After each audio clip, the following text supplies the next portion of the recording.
माझं नाव अंजली दिलीप कुलकर्णी, राहणार कुरुंदवाड, जिल्हा कोल्हापूर. तुम्हाला सांधेरोपणाची शस्त्रक्रिया करायला सांगून किती वर्ष झाली?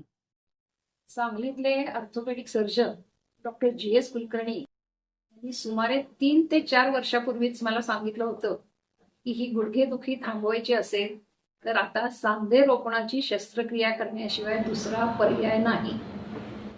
मग तुम्ही उशीर का लावला? हा हा, ते जरा माझं चुकलंच.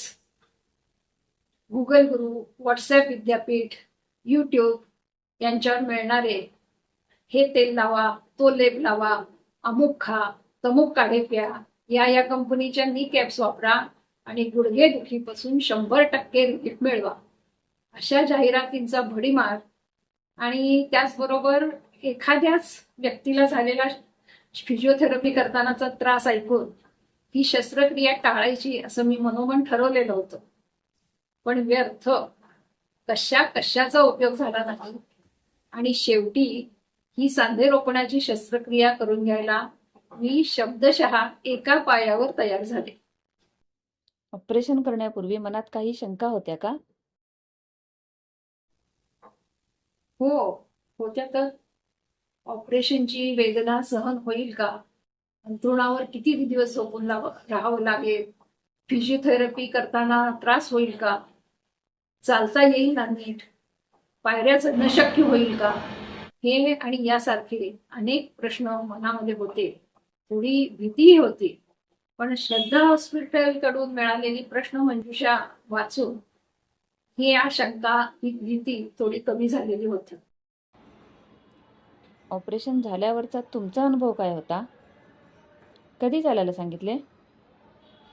शेवटी एकदाच ऑपरेशन पार पडलं, लगेच माझ्या लक्षात आलं की माझ्या मनातली भीती ही अतिशय अनाठायी अशी होती.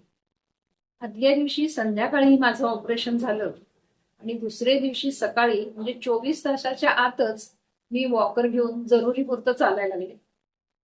2 दिवस वॉकरचा आधार घेतला. तिसऱ्या दिवशी फक्त काठीचा आधार घेऊन चालले आणि चौथ्या दिवशी कुठल्याही आधाराशिवाय मी चालू लागले आणि 6-7 पायऱ्या जिनाही चढून आले. त्यानंतर 5व्या दिवशी डिस्चार्ज, थेट घर गाठलं. सगळं स्वप्नवत घडलं. 3-4 वर्ष वेदना सहन करत हिंडण्या फिरण्याला मुकले याच्याबद्दल स्वतःलाच दोष देऊ लागले. पण doctor GS Kulkarni, doctor Himanshi Kulkarni यांनी केलेली उत्तम पेन मॅनेजमेंट आणि त्याचबरोबर श्रद्धाचा सर्व स्टाफ यांनी दिलेली तत्पर आणि आपुलकीची सेवा, यामुळेच हे सगळं शक्य झालं अशी माझी खात्री आहे. ऑपरेशन नंतर कितपत दुखलं? काही वेदना नव्हती का? नाही, वेदना नव्हती असं नाही, पण ती वेदना सुसह्य होती. आणि खरं सांगायचं तर ऑपरेशन झाल्या सांध्याच्या आत जी वेदना होती ती पूर्णपणे थांबली होती आणि जी काही वेदना होती ती गुडघ्यावर जे टाके पडलेले होते त्याच्या भोवती थोडीशी सूज आणि थोडी सुसह्य अशी ठसठस होती. ही ठसठस 3-4 आठवडे, 15-3 आठवडे राहिली, पण त्यानंतर दिवसेंदिवस ती हळूहळू कमी होत गेली. आणि तुम्हाला सांगते, ऑपरेशन झाल्यावर दुसऱ्या दिवशी सकाळी मी नाश्ता करून कॉफीचा आस्वाद घेत निवांत पेपर वाचत बसले होते. ऑपरेशन नंतर ना कुठल्याही प्रकारची दमणूक, ना कुठल्या प्रकारचा थकवा, ना खाण्यापिण्यावर कुठलीही बंधनं. फिजिओथेरपी कधी सुरू केली आणि त्याचा काही त्रास जाणवला का? घरी गेल्याच्या दुसऱ्या दिवशीपासून फिजिओथेरपिस्ट घरी यायला लागल्या आणि फिजिओथेरपी सुरू झाली. फिजिओथेरपीचा म्हणावा तसा काही फार त्रास झाला नाही. थोडंसं दुखत होतं, पण फार नाही.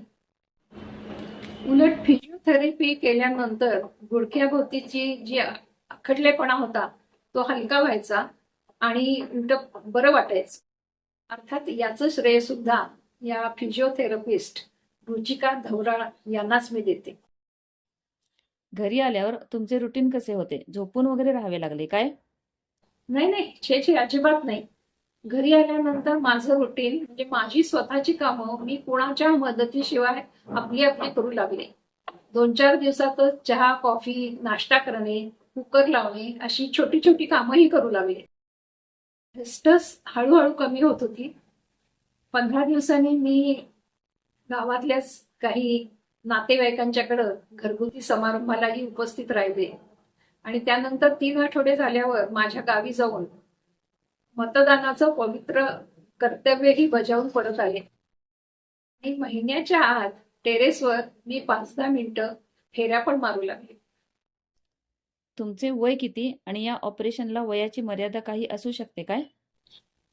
माझं वय 72 आहे आणि माझ्या वयाच्या 73व्या वर्षी केलेले हे ऑपरेशन 100% यशस्वी झालं. डॉक्टरांच्या सांगण्यानुसार या ऑपरेशनला वयाची मर्यादा काहीच नसते. फक्त तुमच्या फिजिकल फिटनेस म्हणजे शारीरिक तंदुरुस्ती असेल तर कोणत्याही वयात कोणतीही व्यक्ती हे ऑपरेशन करून घेऊ शकते. सर्वसाधारणपणे ज्यांना शस्त्रक्रिया करायला सांगितली आहे अशा रुग्णांना तुमचा सल्ला काय असेल?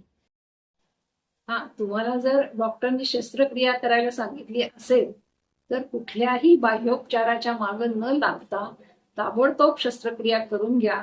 ही गुडघेदुखीपासून त्वरित मुक्तता मिळवून आयुष्यात हिंडण्या फिरण्याचा आनंद जरूर उपभोगा.